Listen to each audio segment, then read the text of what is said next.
안녕하세요, 차 선생입니다.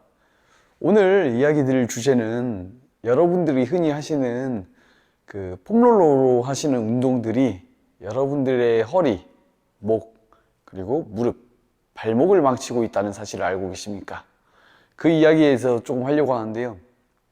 많은 분들께서 폼롤러로 어디 굴리세요 하면은 제일 첫 번째로 이야기 나오는 게 등 쪽에, 이렇게 누워서 등 쪽에 많이 굴리시는데, 등을 굴렸을 때 제가 어떻게 되는지를 보여드리려고 옛날에 저희 만득이라고 표현하던 요 도구를 좀 사왔습니다. 보시면은, 자, 이렇게 우리 몸이 있다고 가정했을 때 뒤에 부분이 눌리게 되면 될수록 지금 어떻게 되나요? 이렇게 옆으로 찐빵처럼 좀 벌려지죠?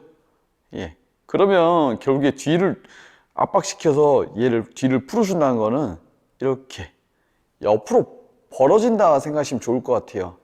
그래서 예를 들자면 운동선수들 중에는 뭐 피지크 선수, 모델 선수, 그런 선수분들은 특이한 케이스로 외측에 대한 부분이 강조가 되어야지만 넓어지다 보니까는 뒤를 푸는 경우가 있어요.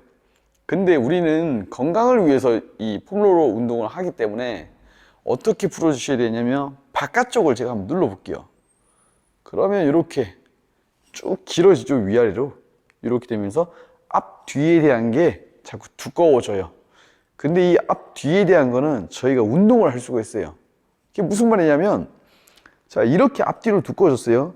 그러면 전면은 복부 운동, 그 다음에 가슴 운동, 그 다음에 대퇴사두 운동을 진행할 수가 있고, 뒷부분은 승모근, 그리고 뭐 기립근, 힙, 그리고 대퇴이두, 종아리 운동을 할 수가 있죠.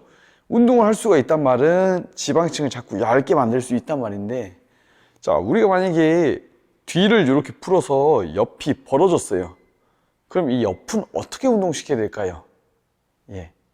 결론적으로 말씀을 드리자면 결국에는 우리는 직립보행을 해서 앞으로 걷고 뒤로 걷기 때문에 앞과 뒤에 대한 근육 활성도는 정말 높아요.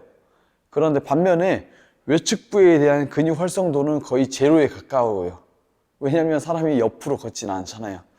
이렇게 아둥아둥 이렇게 걷지는 않고 앞으로 이렇게 걸어가기 때문에 앞과 뒤에 대한 근육은 활성도 빈도가 높은 반면에 외측부에 대한 빈도는 정말 낮아요. 그러한 이유로 제가 이제 모든 영상에서 그랬듯이 뒤에 부분을 자꾸 풀지 말고 옆에 부분을 풀어달라고 이야기를 드렸던 게, 뒷부분이 풀리면은 결국 이렇게 벌어지면서 이 벌어진 부분이 자꾸 앞으로 이렇게 쏠아와요.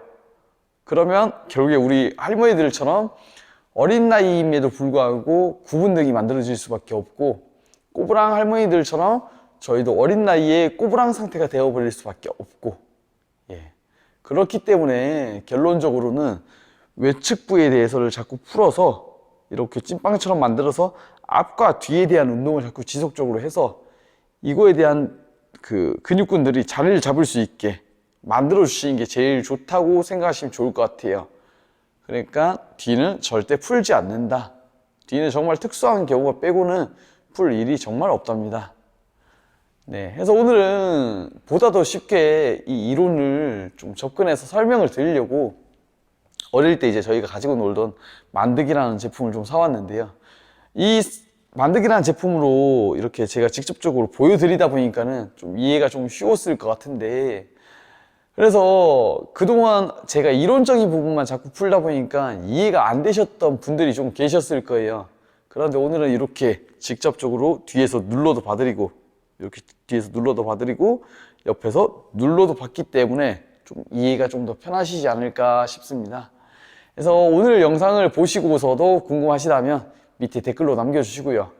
그 다음에 다음 영상 관련해서는 보다 더 질 높은 주제로 좀 찾아뵙도록 하겠습니다.